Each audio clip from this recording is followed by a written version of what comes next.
करें ताकि देश के सुरक्षा के लिए ऐसे और वीर सपूत तैयार हो जिनके माध्यम से हम अपने देश को सिरमौर के शिखर पर लेकर के जाएं। उसी के उपलक्ष्य में हम सब लोग यहाँ पर एकत्रित हुए हैं। हम सभी शांति के पक्ष में थे, लेकिन उनके हमेशा धोखा देने की प्रवृत्ति के कारण कारगिल जैसे युद्ध हुआ जिसमें हमारे हजारों सैनिक जो है वो 30 तारीख का जो है वो हमारे उस भारत माँ के स्मरण को समर्पित भारत के वीरों को देश के ऊपर हम सभी को गर्व है और इसलिए स्मृति में यहाँ पर सभी लोग एकत्रित हुए। सैनिकों की उपस्थिति में आज हम सब यहाँ पर एकत्रित हुए, सभी पंक्तिबद्ध आकर के भारत माता के तैल चित्र पर पुष्पांजलि अर्पित करें और उन शहीदों को नमन करें जिनकी बदौलत आज हम सब लोग यहाँ पर एकत्रित होकर इस गौरव गाथा को स्मरण करने के लिए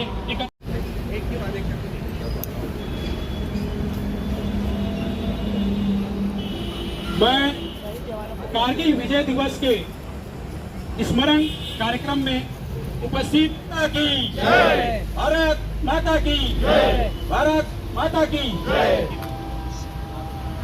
आज इस कारगिल के 24वीं वर्षगांठ पर रिटायर्ड सूबेदार मेजर ऑपरेशन तलवार और वायुसेना ने ऑपरेशन सफल कम से कम 1000 से ज्यादा सैनिकों को मारने में हमने वापस 18 ग्रेनेडियर के वो जवान है जिसने 19 साल के उम्र में सेना के सबसे परमवीर चक्र जो सबसे श्रेष्ठ चक्र है मेडल है उसको प्राप्त किया। 3 मई को आदेश मिला कि टाइगर हिल पर हमें वापस कब्जा प्राप्त करना है। योगेंद्र यादव उस टाइम बिल्कुल यंग जवान थे, उनके और सीनियर थे, उनके साथ लेके उन्होंने एक घातक टीम बनाई। हमारे उतना तो फुल वो भी ले आमंत्रित करना चाहूंगा महापौर जी। विजय दिवस के रूप में हम सब यहाँ पर उपस्थित हैं उन मृत लोगों को श्रद्धांजलि दिलाने के लिए जिन्होंने कारगिल युद्ध में अपने आप को शहीद कर दिया।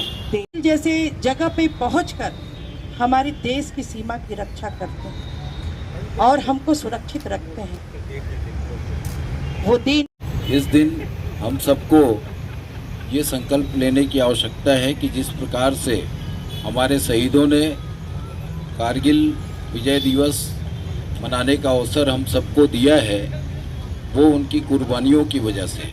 जब कभी भी हम सबको इस देश के लिए हमारी जो आवश्यकता है उस आवश्यकता को पूरा करने के लिए हम हमेशा तत्पर रहें, ऐसा संकल्प आज इस अवसर पर हम सब लें। इसी भावना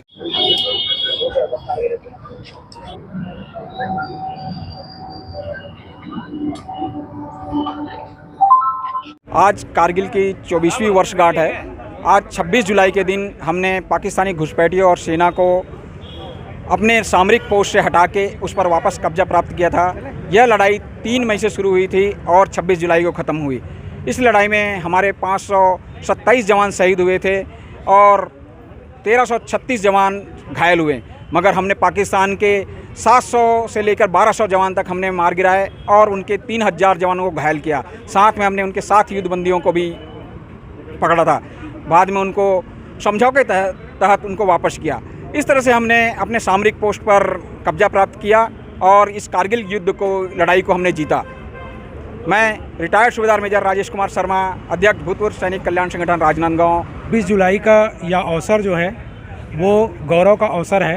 गौरव का अवसर इसलिए कि पाकिस्तान की जो नापाक हरकतें जो थी जिसको हम कारगिल युद्ध के नाम से जानते हैं उस पर मुंह की तोड़ हम लोगों ने, हमारे सैनिकों ने उनको दिया था और इस कारण से आज के दिन को जो है कारगिल विजय दिवस के रूप में हम सब लोग स्मरण करते हैं। गौरव स्थल के यह जो स्थल है वो उन सभी को गौरवान्वित करता है, शहर को गौरवान्वित करता है जिनके स्मरण में हम सब लोग यहाँ पर एकत्रित हुए हैं और कारगिल विजय दिवस को स्मरण करने के लिए, उन सैनिकों की स्मरण करने के लिए जिन्होंने अपना प्राण, अपनी आहुति, अपना खून का एक एक कतरा जो है इस युद्ध में अर्पण किया है, उनके स्मरण और सम्मान के लिए आज यहाँ पर एकत्रित हुए हैं। विजय मानिकपुरी, राष्ट्रीय सेवा योजना इकाई कार्यक्रम अधिकारी, राजनांदगांव।